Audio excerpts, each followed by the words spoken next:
There we go. Okay, so a few months ago we did a session where we just really, as opposed to focusing on a single theme, we looked at the different things happening in the news, and I think that the news this last week had so much that was significant in it that I do want to do this again and to treat it as more an open-ended opportunity for you guys also to weigh in on what you're thinking about in the news.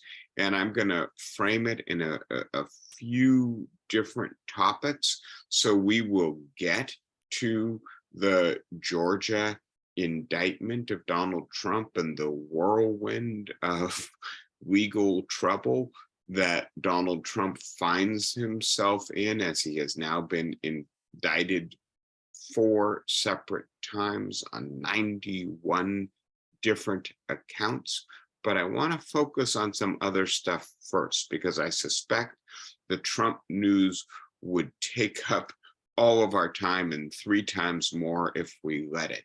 And although we're supposed to be in the middle of a lecture series on thinking about thinking and really going into the difference between human cognition and artificial intelligence, Trump is crashing our party again, and he's going to keep doing it. It's his MO, right? Is to direct attention at himself. And don't get me wrong, I think this is primarily ultimately destructive and unwanted intelligence.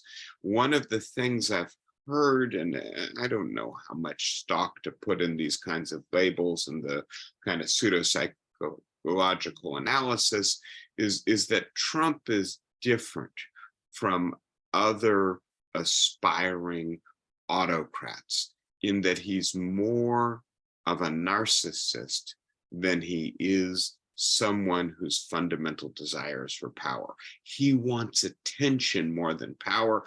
He's certainly getting his fair share of attention. We'll pay some attention to him today. But before we do that, I want to start with climate change. And as you are aware, and as the slide showed, that was pretty much up to the moment, there is a hurricane bearing down on Baja in Southern California. It's been nearly 100 years since an event like this has occurred. There certainly looks like there could be devastating flooding. It's a clear indication that the climate is behaving differently in the 2020s than it has behaved. And then we have to go back to meteorological records that predate human record keeping. Our decent records go back 150 years. Our meteorological, geological records go back maybe 10,000 years in a more reliable way. And it doesn't look like this kind of weather really has been around for at least more than 10,000 years, and arguably more than 300 million years, right? And of course, we're seeing the terrible aftermath of the ferocious fire in Maui.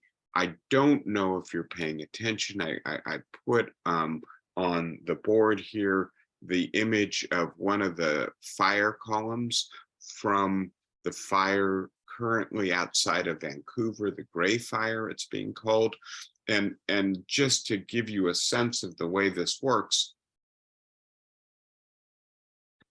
these new mega fires, and firefighters are saying these are fires like they've never seen before, that they have entirely different dynamics. And so they're burning so hot that they create their own column of smoke and flame that shoots embers up a half-mile into the air. And once those embers are up that high, they then get carried by the prevailing wind maybe a mile away. And sometimes that's moving at up to 50 miles an hour. right? And so these are fires we may need to do a careful study of what went wrong in Maui, why there weren't alarms, why the water system, the fire hydrant system failed.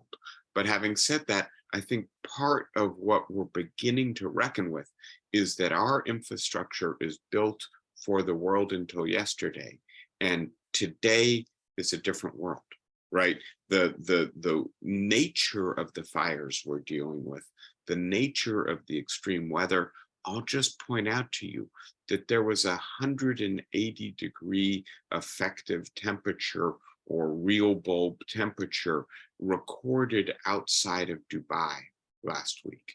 That means if you go outside in that temperature for more than a few minutes, you're very quickly going to die, right? It's really as if in a heartbeat, the Earth has become a different planet. And so I hope the summer of 2023 is making it increasingly apparent to anyone who is paying attention that climate change isn't just real. It is accelerating at an incredible pace. And I'm not going to go into all of this in detail. This is not the occasion just to revisit the science, but I'll just point out to you, I think, you know, I try to stay up to speed on some of the science on this. And one of the findings that I saw this week is that a recent study has concluded that for the first 150 years of climate change, we have been a major beneficiary of photosynthesis, right? That is to say that plants, the flora of the earth, have accelerated their consumption of carbon out of the atmosphere. It's like we gave them a whole bunch of food and they gobbled it up. But beginning around a decade ago, the heating of the planet began to affect the humidity of the air on the planet. And the result has been that photosynthesis has actually slowed, because plants don't just need carbon to do their photosynthesis, they also need water. And the hotter planet has dried the humidity in the air, and that is affecting the capacity of the flora of the earth to assist us in managing the greenhouse gases, particularly the carbon dioxide that we're putting into the atmosphere. So all of that to say, I think this is a moment where we need to say it's now or never in dealing with climate change. I also want to emphasize some good news. And so one piece of news, I'm not sure whether you followed, there was a lawsuit in Montana. Montana v. Held is the name of the case, in which a couple of organizations representing children claimed that under the Constitution of Montana, children have rights for the future, including the right to a healthy environment, and therefore the Montana practice of licensing fossil fuel projects and relying on fossil fuel for electricity, it's one of the most coal-heavy states, is a violation of the constitutional rights of the children of the state. Those projects, they're not saying are illegal, but in order to be approved, the rights of the children have to be taken into account. They haven't been taken into account. In the future, if this case is upheld, they will have to take those rights into account. Now, don't get me wrong. Montana is a grain of sand in a beach of issues, right, in terms of its overall contribution to climate change. But I think the idea of litigating climate change is beginning to potentially bear fruit. Shell has recently settled a suit in which it was held liable for failing to take into account in its costs of operations the effect of using the oil that it was selling, right? And so it does appear that, still working its way through the courts in Europe, Shell's a Dutch company, that Shell may be held liable for the damage that the oil that it has pumped and refined and sold will do to the planet. And again, this could be game changing if all of a sudden the major oil companies are presented with large bills that substantially erode or even completely undermine their profitability. They are going to have to reconsider going ahead with future exploration or even perhaps tapping their current wells. And the news, I think, is quite clear. The Inflation Reduction Act is spurring a rapid energy transition, a transition in the direction of alternative energy, solar and wind, most notably, and alternative vehicles, electrical vehicles, alternative vehicle charging stations, and big explorations with hydrogen as an alternative to gasoline for those sectors where we can't simply substitute electricity, like jet fuel, for instance, and a big investment in exploratory technology on carbon capture, taking some of the carbon dioxide we've put into the atmosphere back out of the atmosphere. And so the question I want to pose is whether or not action is catching up with the scope of the crisis, and in particular, whether courts may provide leverage when legislatures fail to act. And so I pose those as questions, and I'm going to come out of the slides and I hope hear your thoughts, but I want to be as clear as possible. I don't think the answer to those questions is clear, but if I had to answer them, I would say probably no and no, right? That we are not yet to the point where we can begin to say that the scope of our action is actually of a magnitude required by the dimensions of the crisis. And although there are some breakthroughs in these court cases, I just am very hesitant to suggest that we can get this done through limited legislation supplemented by aggressive litigation. It has to be the case that China, India, and then of course we can keep going, Brazil, Bangladesh, Malaysia, etc., that large population countries that are either currently highly coal or other carbon-based fuel dependent, you obviously include the United States on that list, or else who marshal incredibly important natural resources like rainforests, that they have to act and act in ways that are going to be difficult and costly, and they have to do it quickly. So why don't that's the first big topic that it seems to me this week's news makes central to us. And I want to ask if you guys have thoughts or comments about that before we move on.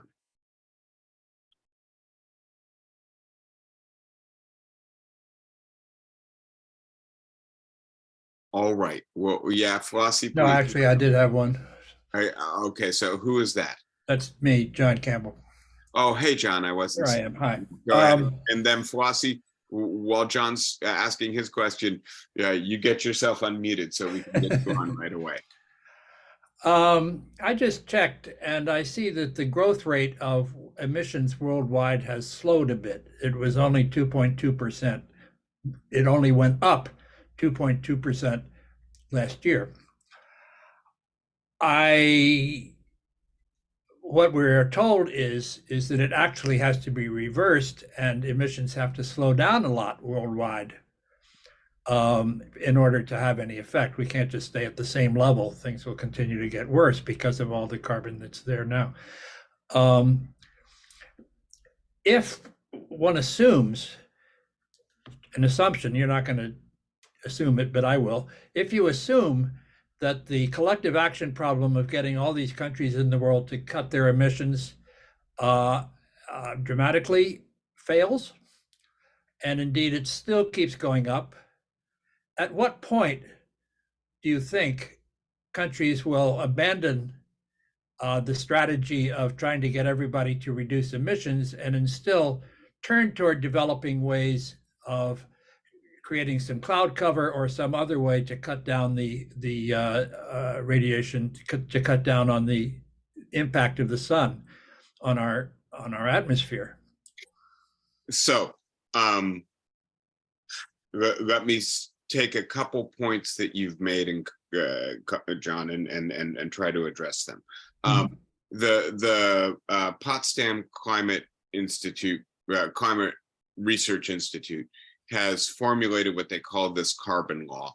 Johannes Rockström is the one who is the primary, I think, driver behind this. And the idea is, let's assume that we have to get to zero carbon by 2050 to have any chance of having a habitable planet in the following century, right? And so how much do we need to reduce emissions by each year between 2021 was the first year and 2050? And the figure is 7.5% a year, right? And that takes advantage of laws of exponential growth, right? If you're reducing 7.5% in 2021, which we didn't do, and 7.5% in 2022 and 7.5% in 2023, right? 3 years out, and we haven't done them.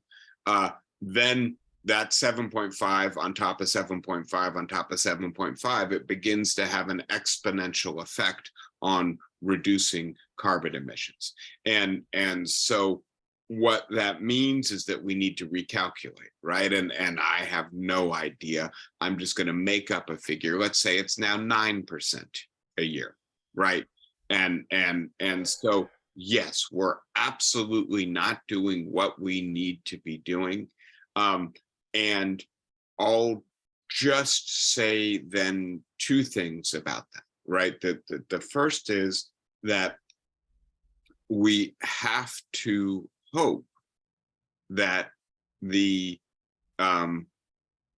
summer of 2023, what's happening on a global scale, right? It's happening in Asia, it's happening in Europe, it's happening in the Americas, it's happening in Africa, is going to begin to rattle the cage, is going to begin to get people to actually wake up and say, this is not something that we can go to conferences and say, yes, we're in favor, and then go home and make it a low priority issue and always put other things on top of it. And when other things compete, which they do, like economic growth, for instance, we're not going to prioritize it. So I'm not quite ready to give up on the idea that we should keep revising that figure.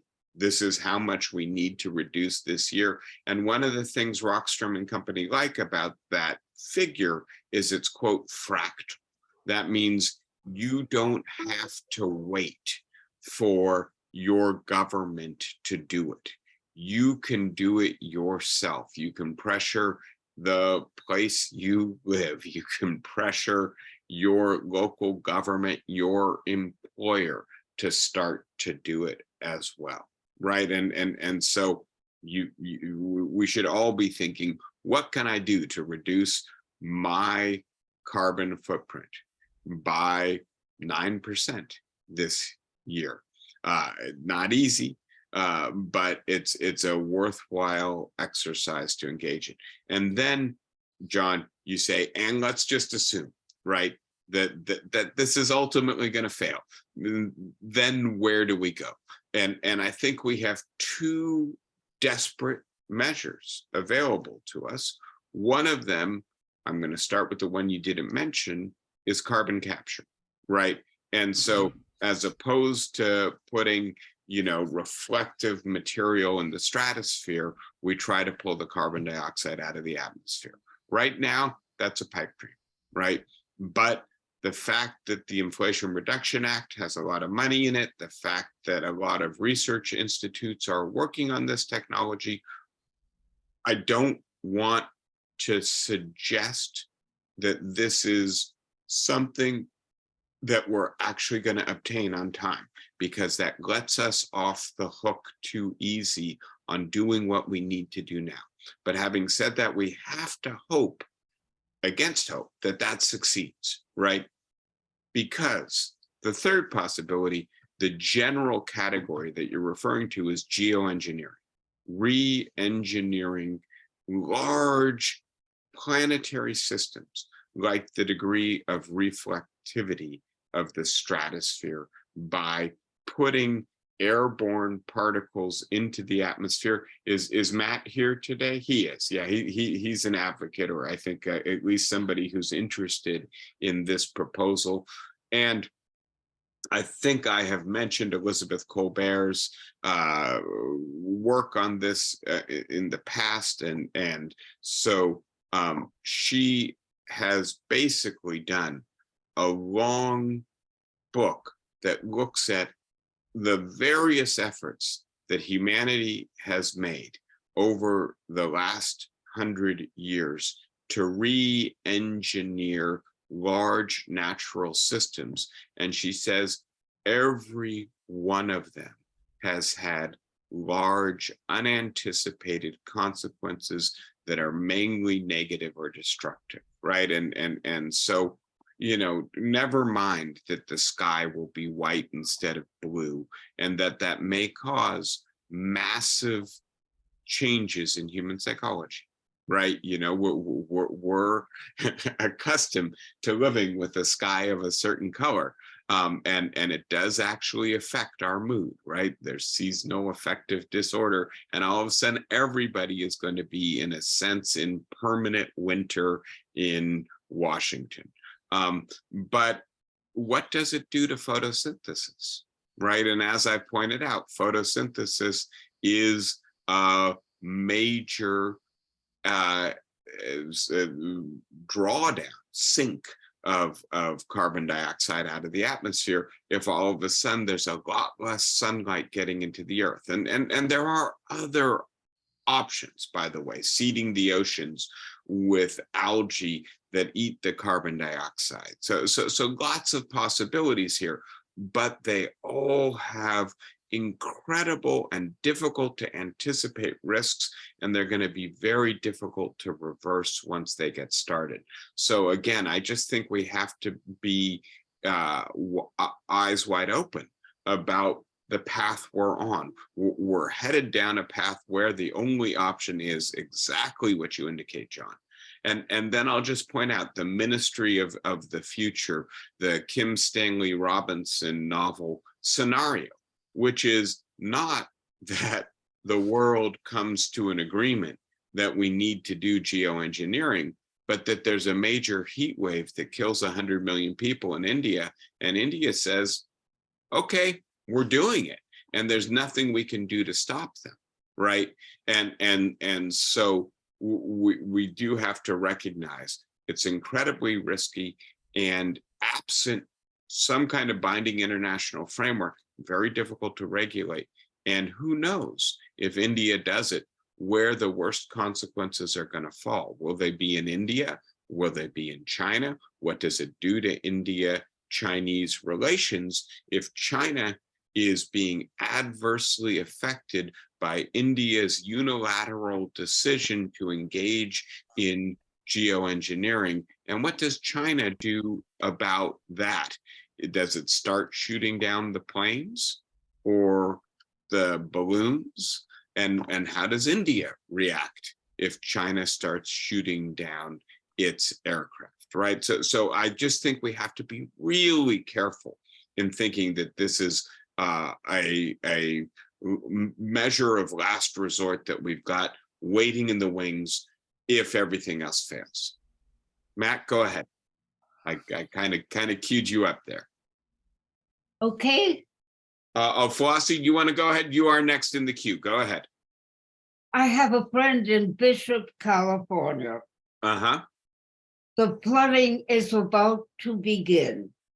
She has a house at 4,500 feet. What is she doing about the flooding? She's safe, so she's going up to 10,000 feet to look at the beautiful flowers and brush that is really all over her area. And that's the individual. What can she do? The floods will come, she's going upstairs. Yeah, the bristlecone pines as well. It's a beautiful territory. And I've been looking at what they're thinking of doing to restore the sequoia groves in Sequoia and Kings Canyon. Yeah, there's all kinds of ways that as I've said before, the California many of us love is really under assault. Okay, thank you, Flossie. Matt, go ahead. Matt, are you frozen? It looks to me like you may be frozen at the moment. He's not frozen, but he seems to be, nothing is coming through here. Okay, Matt, whenever. Maybe, while Matt's working on that, let me just mention that when you're talking about the carbon reduction or emissions reduction or any of those carbon capture and all those things, we have to have hope when it comes to some kind of technological solution, such as imitating what has happened before, which is a big volcano that cooled the earth off for a couple of years. Mm-hmm. Then you say, we can't really hope for that. I mean, there's really a lot of risks here, and it's really not worth thinking about. Because it's going to distract us from what my initial assumption was. It's going to distract us from the impossible task of actually reducing carbon in the atmosphere. So that's maybe Matt, are you ready to go there? Or? And I'm not saying we shouldn't be researching this. I want to be as clear as possible. Harvard has a big research program now. I think Bill Gates gave $350 million to fund it. And we absolutely need to be planning for the eventuality in which we have no choice but to do this. But I just think we need to be really sober about the upside risks as well. And that you know, I don't want to go into all the details of all the nightmare scenarios, but one of the things people worry about is that the carbon emissions from getting the particulate matter into the stratosphere will ultimately mean that we're stuck having to do this forever until we figure out how to get the carbon out of the atmosphere. And that's not an eventuality, that's a possibility. It's possible that it may not work to pull it out of the atmosphere. I'm again cautiously optimistic about that. Matt actually disappeared from my screen. My guess is that he is trying to reconnect. So I'm going to move on because there's much more to discuss. And then when Matt comes back, hopefully he will jump in. So that was point number one. The second topic I wanted to discuss was international politics. And as you can see, I've got on the screen the image from the breakthrough that Biden orchestrated at Camp David, the pact between the US, Japan, and South Korea for security, I'll say just a tad about that. I've been in bed with COVID, so I have not had time to come up to speed on the full details. But just to reiterate what John was saying a few minutes ago, there's no path to address climate change absent coordinated global action, right? And by the way, the same is true for artificial intelligence. The same is true for migration crises. And let us remember, right? Maybe this pact begins a process of greater global cooperation or coordination on a range of issues, but that 10 years ago, 8 years ago, right, 2016, a lot of people point to as the watermark year. We had Brexit, we had Trump, we had a number of right-wing populists come to the fore in politics, come to power in many countries. And maybe the big issue that drove all of them was migration. At least that seems to have been the catalyst to their rise in power. And by the way, as COVID has something of a comeback, I think we can't neglect the fact that given the 8 billion of us on the planet, given the proximity with which we live to nature that we've mainly been isolated from for a long time, given that nature is on the move due to climate change, the likelihood that there will be future pandemics seems very high. How can we do better with the next pandemic than we did with the last? And that all requires global coordinated action. As I say that, it's also the case that a report that came out from the US military now puts the casualty figure in the war in the Ukraine at 500,000. The majority of the casualties are on the Russian side, and clearly the Russians are treating many of their conscripted or enlisted soldiers as disposable, sorry, they really don't seem to care, particularly for their conscripts' lives or health. But having said that, the figures on the Ukrainian side are very high as well, in excess of 100,000. This is just, I think it's worth pausing for a moment and letting that figure sink in, right? The United States lost less than 50,000 troops in the Vietnam War. And I don't think anybody here wants to minimize the trauma that inflicted on us as a society, but we have 10 times the number of people being lost or injured in a couple years, right? Less than a couple years in the Ukraine. This is a brutal, terrible conflict. And by the way, it does look like the Ukrainians are continuing to make progress and the Russians are significantly degraded in their capacity to defend. That doesn't mean, I think, that this war is coming to an end anytime soon, or we can expect a major breakthrough from the Ukrainians that really cut the communication and resupply lines of the Russians. But it is the case the Ukrainians are successfully countering the Russian invasion. And I think very few people anticipated that. And by the way, that is because of a coordinated global effort. I shouldn't say global, because obviously it's not. A coordinated Western or democratic effort to assist the Ukraine in resisting the aggression. And that's the context in which I think the fact that Biden has brought together two societies that historically have been rivals and have had misgivings and mistrust about each other. I know John has spent a lot of time studying this region, and I'm sure he can come in and help us to understand better both the historical context and the implications of the current pact.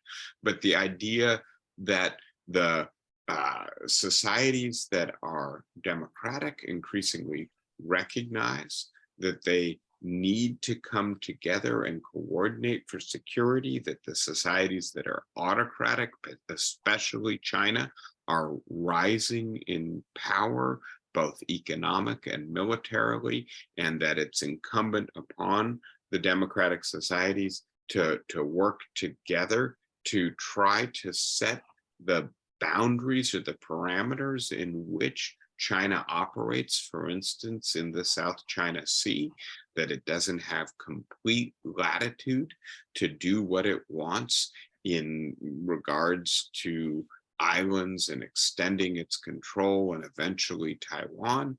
And so it does raise the question whether more than 2 years into the Biden administration, we're in a different era in international relations, perhaps one in which at least the democratic bloc is beginning to coordinate better, and whether then the declarations of the end of the era of globalization that were so prominent in 2016 are perhaps proving premature. But I also do want to ask, how will China react? And again, this is a question. And in particular, is Biden an internationalist? And if so, of what kind? Is he primarily interested in solidifying relations with allies, or also in building the institutions of global coordination with those who are not our natural allies that I'm suggesting we need, given the issues we're facing in the third decade of the 21st century? All right, so I'm coming out of the slides again. I'm trying to see, did Matt make it back, and is his, are you there? Yeah, and I can see you moving. You had something to say, Matt, go ahead. You are unmuted. Maybe your microphone is not working.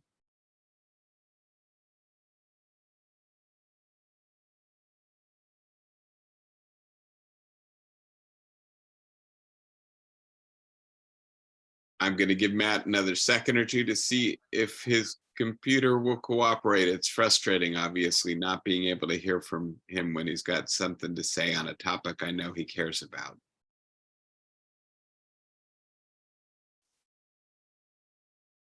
All right, I can see the hand signals. I'm sorry it's not working, Matt.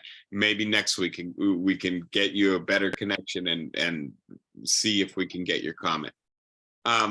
John, I kind of said, you know, you might have some relevant background or thoughts on the Japan-South Korea pact.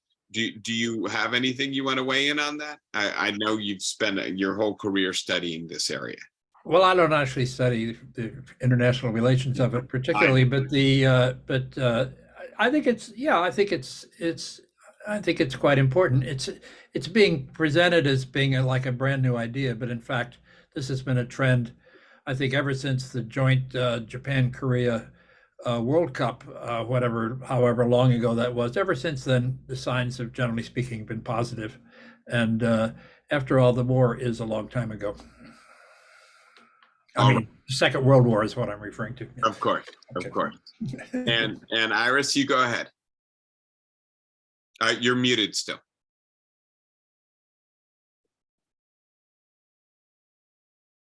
All right, I'd like to ask a question. We watch Joe Manchin in horror as he continuously disrupts any attempt at controlling fossil fuels and stands in the way of appointments that are very important to the future. So how do we overcome the political stalemate we've got here?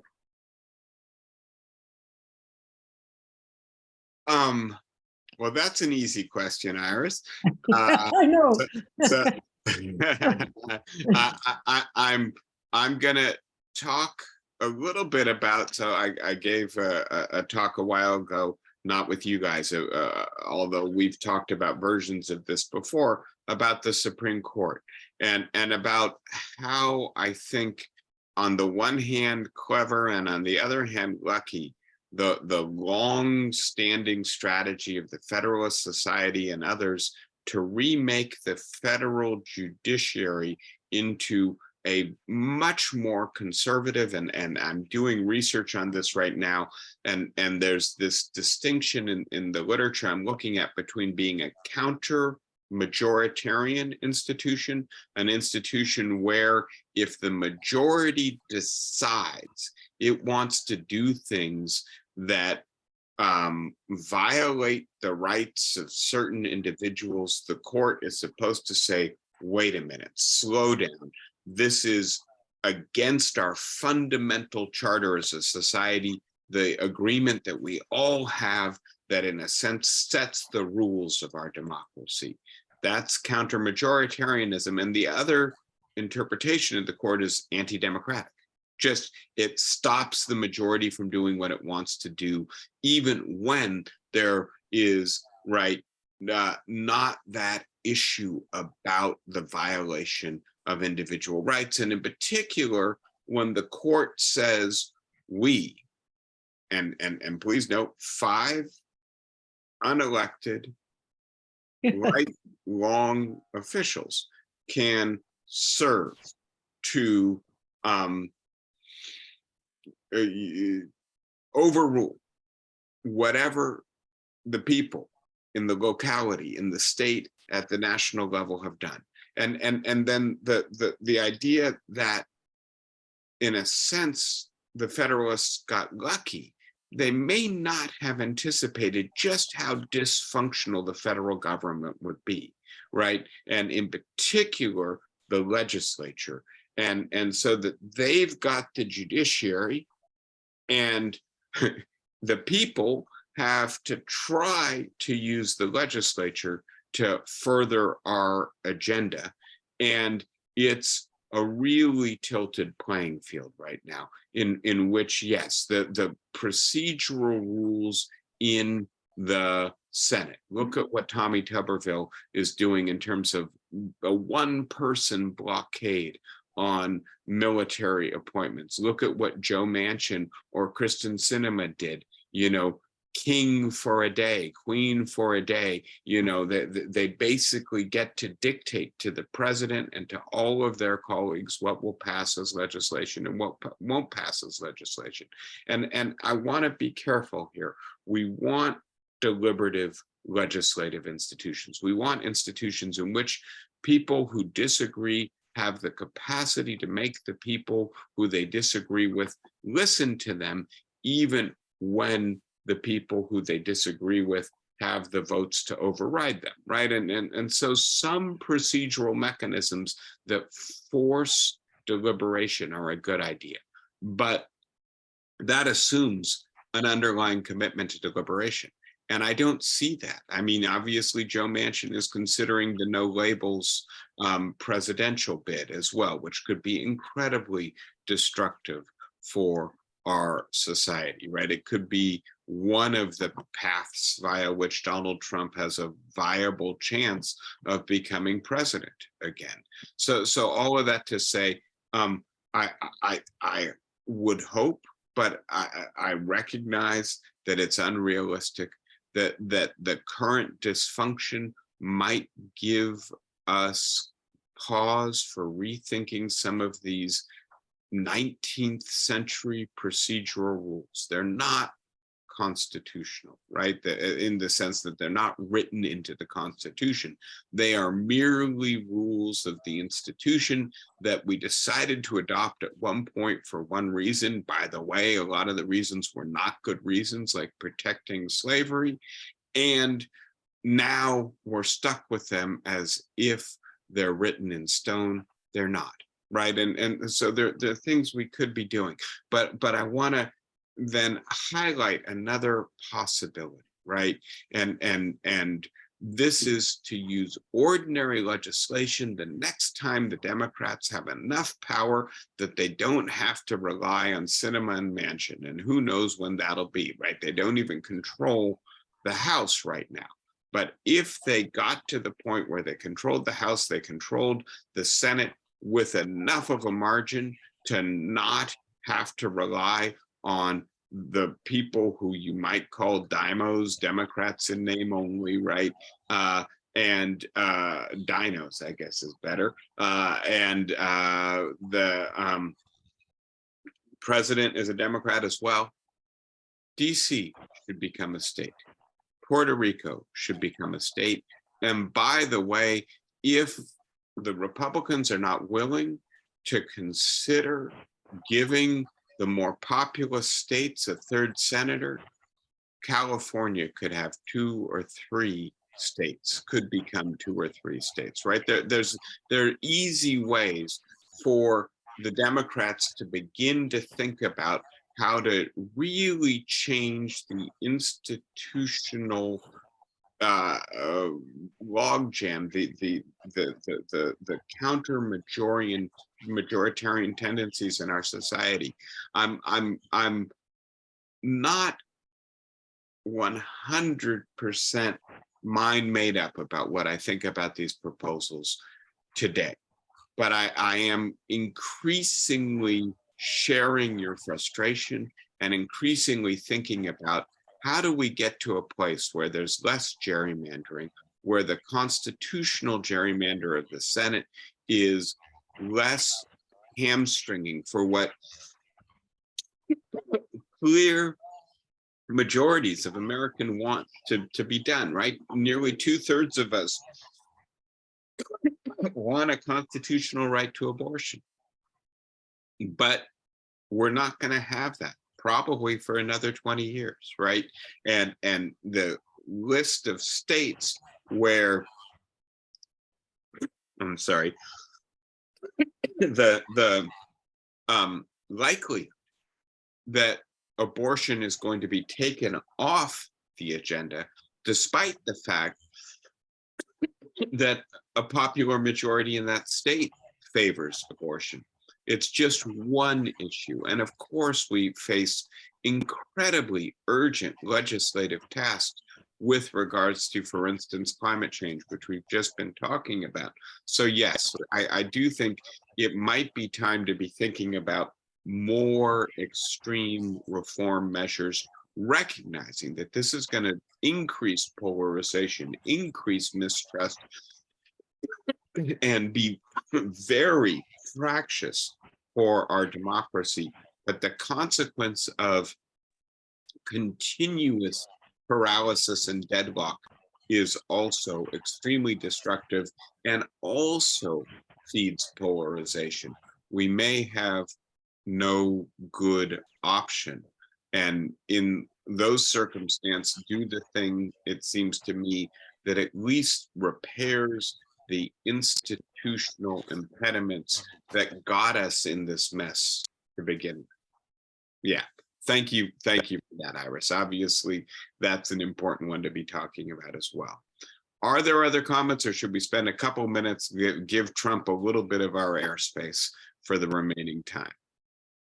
All right, I'm gonna move into the next topic then, and of course, that topic is the fact that Donald Trump now faces his 4th indictment, and this one, of course, in Georgia. This is the first one that doesn't focus narrowly on Trump, but really brings in the entire range of actors in the complex scheme to overturn the results of the election as it played out in Georgia. So there are 18 people indicted, if I have it right, and those charges were just filed a few days ago when I was on my back with COVID. I am not in a position to do with you what I did with the January 6th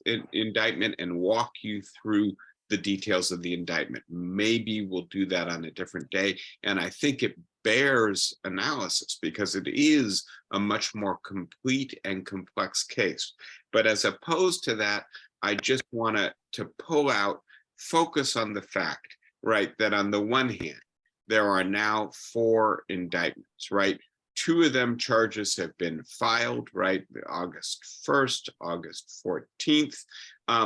2 of them charges were filed earlier in June and in March for the classified documents case and the Manhattan hush money case.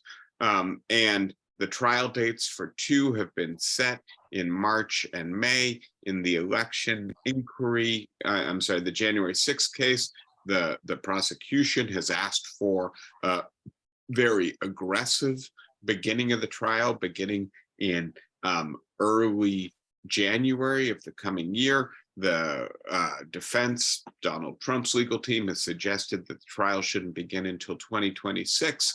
Most legal analysis appear to think that it's very unlikely that more than one of these cases will proceed before the election, right? At most one, maybe none. That doesn't mean that legal proceedings won't begin and that there won't be more and more attention focused on these cases and then on Trump's conduct as a consequence. And that means that this may influence public opinion more than it's likely to produce convictions. Now, by the way, if the Manhattan case is first, frankly, I hope it won't be, because it seems the least significant and the least edifying of the cases in terms of its likely effect on public opinion.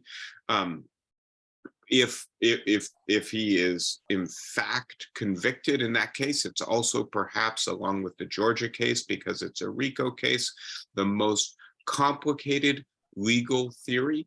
The January 6th case and the classified document case have a parsimony to them, in the sense that the facts and the legal theory fit each other very cleanly and neatly. Not true for the Manhattan case or necessarily for the Georgia case. We have to, I think, assume that ultimately this plays out much more in the court of public opinion than it does in the court of law between now and the November 2024 elections. And so I just want to focus on this for the next couple of minutes and share a little bit of information with you. And I want to start with the idea, which is clearly the case, that in terms of the Republican primary, Trump has clearly benefited from these indictments. And in particular, he has, and I want to suggest that there is a genius for marketing that accounts for Donald Trump's success in politics and business, and we should not neglect it. Frame this as, I am being indicted for you. The reason they're coming after me legally is because I stand up for you, and that has proved to be a very salient message with his base. And so the result is that more than 2/3 of Republicans have basically, I'm sorry, more than 1/3, not 2/3 of Republicans, that would be a totally different scenario. More than 1/3 of Republicans have become absolute dyed-in-the-wool Trump supporters. But having said that, the 1/3, 37% of the electorate that is, 37% of the Republican electorate that is absolutely with Trump, obviously cannot determine the outcome of a presidential election, right? And so Trump needs to convince a lot more voters. And please note that these indictments are knocking down Trump's favorability rating. And please note that Trump's favorability rating was already quite low and has been historically very stable. People are just mind made up. They either love him or they hate him. And so it's changed some minds. And you can see, right, that the rather precipitous decline after the third indictment, but from the second indictment through the third indictment, there's been a strong downward movement in Trump's favorability rating. There's been a negative reaction among Republicans. And again, 2% may not seem like a large amount, but in this very stable realm of opinion, I think it is significant. And these are then different ways of looking at the changes. And then I've put on here a diagram that goes back to 2022 that shows that MAGA Republicans strongly affiliated with Donald Trump, paid a heavy price across the board in the elections, right? Republicans who were not identified with Donald Trump did much better in 2022, especially in competitive districts. And I just can't imagine that these indictments are going to do much other than continue to erode Trump's support. And that therefore we need to be clear about the fact that the Republican Party is not a monolithic MAGA party, right? And I'm showing you a couple different things here, both from Nate Cohen's upshot column in the New York Times from just a couple days ago. He breaks the Republican Party at this point into 7 different groups, and the groups that are most pro-Trump are the right wing and the blue-collar populists, but there are other groups like traditional conservatives and moderate establishment Republicans who are actually quite opposed to Trump. I just highlight one diagram here that there are people who are core Republican voters who think abortion should be always or mostly legal. And please note, right, that the blue collar populists who are mainly backing Trump are also very strongly pro-abortion. Again, not a monolithic party. I'm going to conclude now with some disturbing findings, because I think on the one hand, we need to be deeply concerned about the prospects of Donald Trump being reelected president.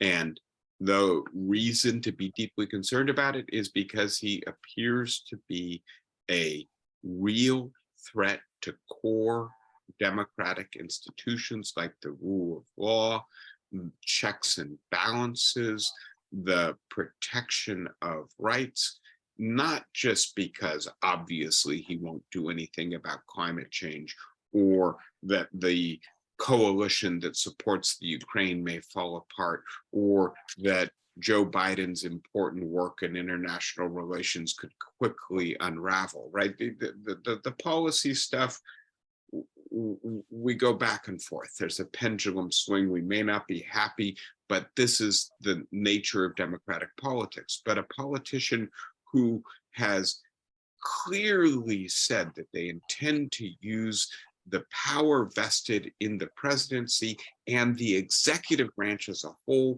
to go after their political enemies, and who's been there once and figured out what the impediments are to doing that, and is coming in for a second term to get rid of all those impediments, that is a deep danger to democracy. I do think that it's a potentially fatal danger to the United States over 2-century experiment in slowly realizing our aspiration to be a constitutional democracy.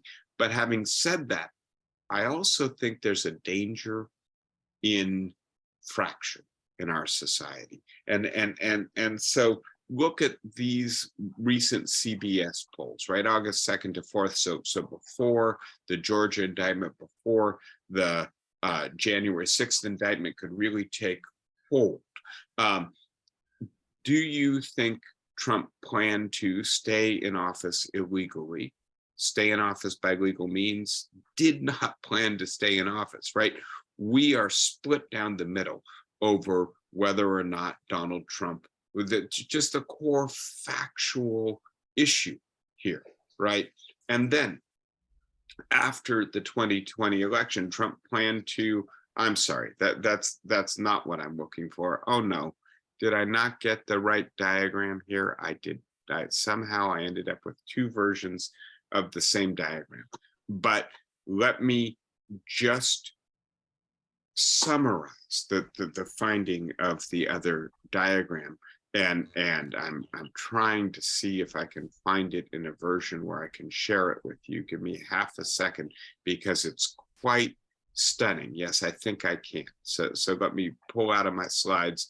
But before I do that, let me just also point out to you the other item that I have on the board right now, because I do think this is worth noting as well.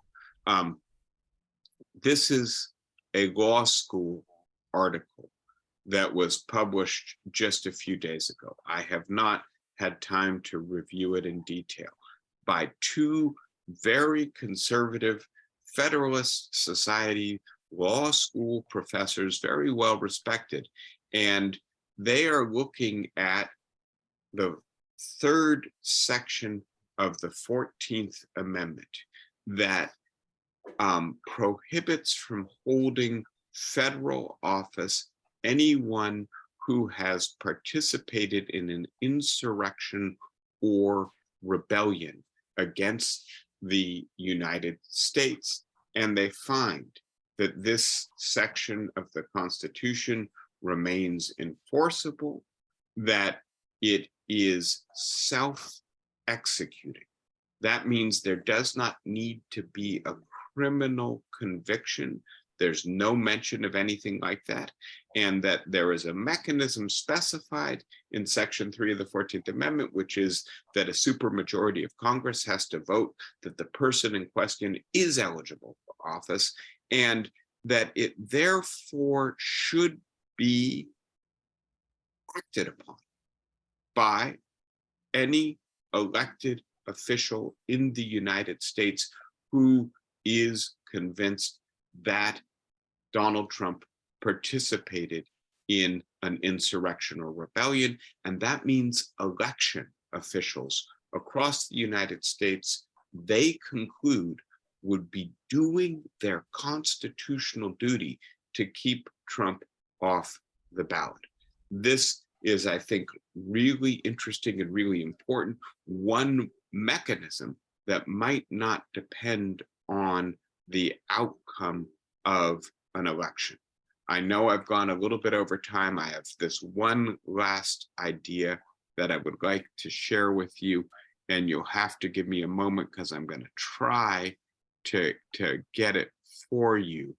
But my share is not cooperating with me. I thought I could just share the diagram with you, but it's so I'll just describe it to you. It's from that same CBS poll, and I'm sorry, give me just a second and I'll have it for you. The question is, the indictments and investigations against Trump are, first option, trying to stop the Trump campaign. That's the number one finding. 59% believe that. Upholding the rule of law. That's the second finding, 57%. And please note that that's within the margin of error. And clearly, when you've got one answer 59%, one answer 57%, you have people who are answering both of these things. And please note that these two are compatible with each other. You can believe that prosecutors are trying to uphold the rule of law and trying to stop the Trump campaign. The third answer, 52% say it's defending democracy, right? And then the fourth answer, 35% say the indictment and investigation against Trump are an attack on people like you. And so this is, I think, worth, again, pondering for a little while. 1/3 of Americans seem to hold that the indictment of Trump is an attack on them, right? And Trump clearly understands this, clearly is going to use this throughout the presidential campaign. And this is just very, very dangerous territory that we are in right now. I think it's encouraging that a majority of Americans view this as enforcing the rule of law, view this as defending democracy. By the way, if you think that Trump is a threat to democracy and therefore you have to prosecute him, that's compatible with the idea that the prosecutors are trying to stop the Trump campaign. But having said all that, the fact that fully 1/3 of Americans view this as an attack on them, by the way, this is a good poll. There are over 2,000 people who are in the poll. I do think we have to be concerned about it. John, you've got your hand up. Go ahead. I have 2 points. Maybe I'll just do one. One is the choice that is kind of arguing from this constitutional argument is that democracy in the sense of the rule of the law is interpreted by the Supreme Court, as opposed to democracy in terms of the will of a lot of American people. I think those two are in conflict. The second point is, how does it change all our calculations about next year if we assume that President Biden has a bad fall or a heart attack, whether or not it kills him? I'm hoping maybe you want to take that up sometime in the future. Yeah, and you know, I've emailed you a little bit about this, right? But yes, I understand you want to discuss it with the group. Let me start with the first point, and so I put in the slide there, right? The law review article saying Amendment 14, Section 3 says that Donald Trump is ineligible, right? And on the other hand, who gets to say what Article 14, Section 3 means? And here, I also put in the slide, I won't go back there, the idea of popular constitutionalism. And a topic for another day, I mentioned this a little bit, I'm inclined to believe that we've made a mistake in American democracy for roughly the last 70 years in moving away from what was the dominant understanding of constitutional interpretation in American history. And I know this comes as a little bit of a surprise, but for most of American history, the Supreme Court was not viewed as an institution that had the final say on the meaning of the Constitution. The people were viewed as having the final say of the meaning on the meaning of the Constitution, and the people's input in the Constitution was dispersed between the three main branches of the federal government, between the president, the Congress, and the Supreme Court. And when the Supreme Court fell strongly out of step with what the people viewed and the other two institutions viewed, the other institutions pushed back and did things to try to make it very difficult for the Supreme Court to enforce its interpretation over and against the people. And one of the key ideas of popular constitutionalism is that every official in the United States has a duty to interpret the Constitution and to only act in their official capacity in ways that are compatible with the Constitution.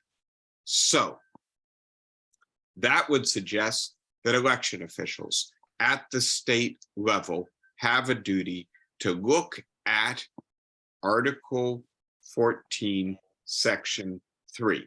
And please note that the two law school professors that wrote this article are not advocates of popular constitutionalism, are conservatives, are originalists, and they still read this amendment in this way. So I just want to suggest that this could be edifying for us as a society, in addition to being incredibly and obviously divisive, to begin to restore a little bit of popular constitutionalism or constitutional politics. The idea that the Constitution isn't a document that 9 priests of the High Court get exclusive power to interpret, but it's our property to figure out what it means. On your second point, John, I've given more thought to this, and as I see the Inflation Reduction Act take effect, as I see Biden signing major treaties, as I look at the economic news and the way in which we seem, let us hope, to be emerging from COVID in a reasonably strong economic place, I wonder whether Joe Biden may be beginning to build the case for his legacy, for the idea that he's one of the more consequential presidents of the modern era, and whether, if he's healthy, he might continue that legacy for a second term, right? And so do we advise him, because he's the one who's got to make the decision, right, to forego that second term, that legacy, that influence, on the basis of a possibility of a decline in health? And I recognize I've spent the last 15 minutes saying Donald Trump is a threat, right? I can share with you this data. Give me one moment. I know I've actually shared this with you before. Oh, wait a sec. Look at this. Now I can share with you. I don't know why my share is being peculiar, but I'll take just a moment. Is it loading? There we go. This is the thing I find so disturbing, right? The indictment and investigations against Trump are, and right, 60% almost trying to stop the Trump campaign. That seems to suggest that a fair number of people believe that these prosecutors, including the federal prosecutors and the Department of Justice, are politically motivated, right? This is about the January 6th, the Jack Smith DC indictment. And so politically motivated, and 35% an attack on people like you. This indicates that these prosecutions, although perhaps necessary, perhaps salutary, are also going to be perhaps quite destructive and potentially quite, boy. And so my computer is not cooperating with me. And I'm just going to stop trying to do this. But I've pointed out to you before that a majority of Democrats would rather have somebody than Joe Biden on the ticket. A majority of Americans regard Trump as healthier and more fit to be the next president. And when I say a majority, it's almost 2-to-1 for Trump over Biden. And this may be optics. It may be that Trump is just better at projecting himself. There may be some truth. There's only a few years difference, and it does appear that Biden takes better care of himself than Trump. And frankly, that shouldn't be the only qualification. But does Biden have a fall? Does he have, let's call it a Mitch McConnell moment, where he freezes in front of the cameras? Does he have some more serious health complication? And does that open the door for Trump to really hammer?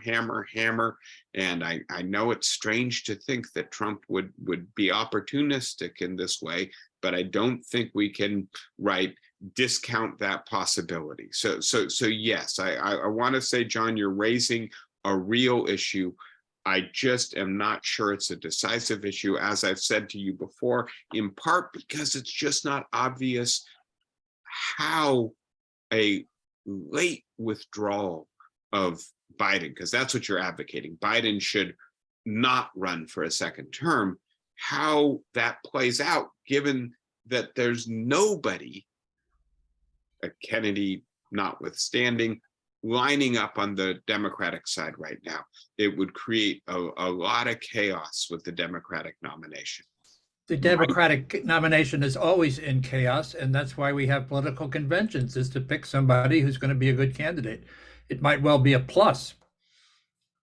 Yeah, I just don't like the fact that what would normally be a process that would have got going, 6 months or a year ago, in terms of Democrats beginning to position themselves, beginning to court donors, beginning to build campaign staffs, beginning to test issues, gets compressed down to a few months, because we're a few months from Iowa, right?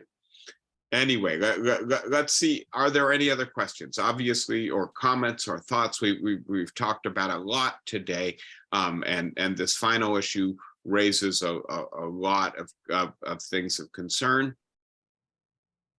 All right, we've also gone like 25 minutes over time, and actually I do have to start meeting with my Sarah Lawrence students also on Zoom from my sequester room. So really wonderful being with you all, and to be continued, but also we'll try to get back to the topics that we've been discussing for a while next week. Take care, everybody, and I look forward to seeing you next week. Bye guys. Feel better soon. Feel Thank better, you. David. I'm on my way. I appreciate your saying it. Thank you. Bye guys.